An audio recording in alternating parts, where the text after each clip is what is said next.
آج ہم بات کریں گے قرآن پاک کی فضیلت کے حوالے سے۔ دیکھیں دنیا سمجھتی ہے کہ بہترین انسان وہ ہے جس کے پاس مال و دولت ہے یا جس کے پاس کوئی بڑا عہدہ ہے، لیکن نبی علیہ الصلوۃ والسلام ارشاد فرماتے ہیں کہ بہترین شخص وہ ہے جس نے قرآن سیکھا اور دوسروں کو سکھایا۔ دیکھیں جس رات قرآن پاک نازل ہوا وہ رات تمام راتوں سے افضل ٹھہری، تو جس کی روح میں قرآن بستا ہو، جو صبح شام قرآن پاک کی تلاوت کرتا ہو، وہ شخص کیسے دوسروں سے بہتر نہ ہو۔ قرآن پاک جو ہے نا وہ ہماری روح کی غذا ہے۔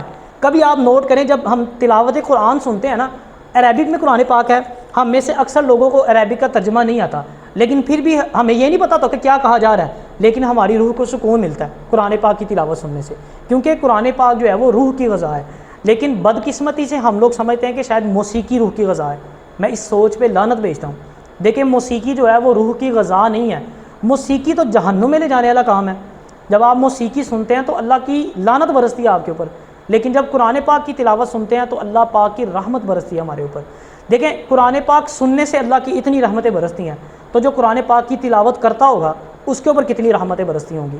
نبی علیہ الصلوۃ والسلام نے ارشاد فرمایا کہ راتوں کو اٹھ اٹھ کے قرآن پاک کی تلاوت کیا کرو اور رویا کرو، اگر رونا نہ آئے تو رونے کی کوشش کیا کرو، رونے جیسے شکل بنا لیا کرو۔ داتا گنج بخش رحمۃ اللہ تعالی علیہ آپ سے آپ کے ایک مرید نے پوچھا کہ بزرگوں اگر رونے کی کوشش کریں لیکن پھر بھی رونا نہ آئے تو پھر کیا کریں؟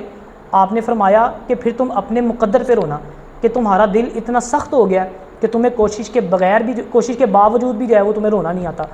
تو اس طریقے سے قرآن پاک جو ہے وہ ہماری روح کی غذا ہے۔ قرآن پڑھنے سے ہمارے دل کے اندر جو ہے وہ سکون طاری ہوتا ہے۔ قرآن پاک کی تلاوت کیا کرے، موسیقی سے دور رہا کرے، موسیقی جہنم میں لے جانے والا کام ہے، موسیقی ہماری روح کی غذا نہیں ہے۔ ایک بزرگ تھے نا، وہ جب فجر کی نماز پڑھنے کے لیے مسجد میں جایا کرتے تھے، تو جب نماز ختم ہو جانی لوگوں نے سب نے چلے جانا، وہ مسجد میں موجود رہتے تھے، اشراق تک انہوں نے وہیں پہ بیٹھے رہنا، قرآن پاک کی تلاوت کیا کرتے تھے۔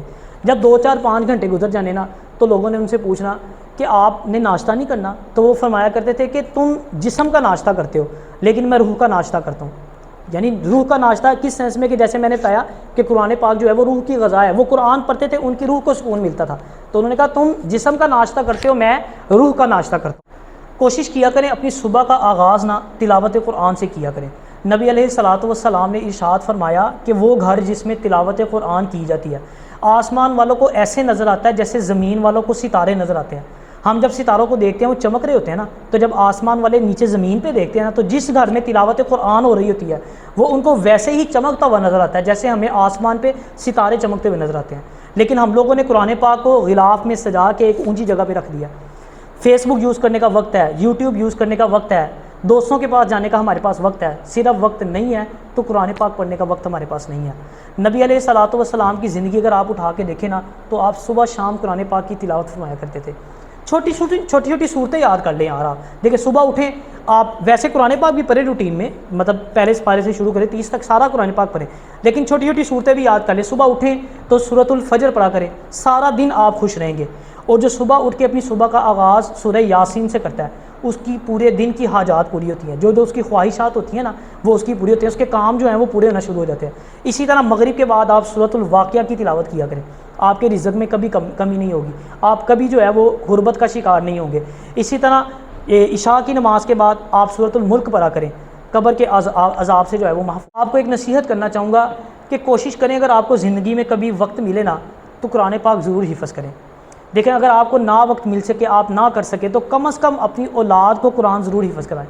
یہ بات میں اس لیے کر رہا ہوں کیونکہ حافظ قرآن کی بہت فضیلت ہے، لیکن یہاں ایک ورڈ ایڈ کرنا چاہوں گا، با عمل حافظ قرآن، قرآن پاک پہ عمل بھی کرتا ہو۔ اچھا آگے بڑھتے ہیں۔ قرآن پاک کا جو حافظ ہوگا اس کے ماں باپ کو بروز قیامت سونے کا تاج پہنایا جائے گا، اور اس حافظ قرآن کو کہا جائے گا کہ قرآن پڑھتا جا اور اپنی منازل کو طے کرتا جا۔ وہ قرآن پاک کی تلاوت کرتا جائے گا اور جنت کی طرف، بلندیوں کی طرف جو ہے وہ جاتا جائے گا۔ 10 اشخاص ایسے ہیں جن کو قبر کی مٹی نہیں کھائے گی، ان میں سے ایک جو ہے وہ حافظ قرآن بھی ہے۔ کہتے جب حافظ قرآن کو قبر میں اتارا جائے گا تو اللہ پاک مٹی سے پوچھے گا جانتی ہے کون آیا تیرے پاس؟ تو مٹی جو ہے وہ عرض کرے گی کہ اللہ پاک میں جانتی ہوں، یہ وہی شخص ہے جس کے سینے میں تیرا قرآن ہے۔ مدینہ شریف میں نا حافظ قرآن کو جیلوں میں نہیں ڈالا جاتا تھا، اور غزوہ احد کے اندر جب صحابی شہید ہوئے نا تو جب دفنانے کی باری آئی نا تو نبی علیہ الصلوۃ والسلام نے سب سے پہلے ان صحابہ کو دفن کیا جو حافظ قرآن تھے۔ اسی طرح حضرت عمر فاروق رضی اللہ تعالی عنہ، آپ کے دور میں جب آپ نے کسی کو گورنر لگانا ہوتا یا کسی بھی سرکاری عہدے پر کسی کو فائز کرنا ہوتا تو آپ ہمیشہ حافظ قرآن کو پریفر کرتے. آپ سب سے پہلے یہی پوچھتے کہ تیرے سینے میں کتنا قرآن ہے. تو یہ حافظ قرآن کی جو ہے وہ فضیلت ہے.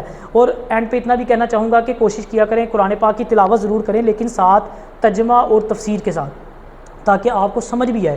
صرف پڑھ لینا ہی کافی نہیں ہے، اس پہ عمل کرنا بہت ضروری ہے. جیسے میں نے پہلے بات کی نا حافظ قرآن کی، کہ حافظ قرآن یہ ساری فضیلتیں اس کے لیے ہیں جو اس پہ عمل بھی کرے. ٹھیک ہے نا. حافظ قرآن کے بارے میں تو یہاں تک کہا گیا کہ ایسے 10 اشخاص اس کی فیملی کے، ٹھیک ہے نا، اس کے رشتہ داروں میں سے جن پہ جہنم واجب ہو گئی ہو، قیامت والے دن حافظ قرآن کو یہ اختیار دیا جائے گا کہ وہ ان 10 اشخاص کو جن پہ جہنم واجب ہو گئی ہے ان کی بخشش کروا دے گا، وہ اس کو جنت میں لے لے گا. لیکن پھر بار بار یہ میں لفظ اس لیے دہرا رہا ہوں کہ با عمل حافظ قرآن. تو اس لیے قرآن پاک کو پڑھنا ہے، ترجمے سے پڑھنا ہے، تفسیر سے پڑھنا ہے، اور اس کے اوپر عمل بھی کرنا ہے. اللہ پاک ہمیں عمل کی توفیق عطا فرمائے.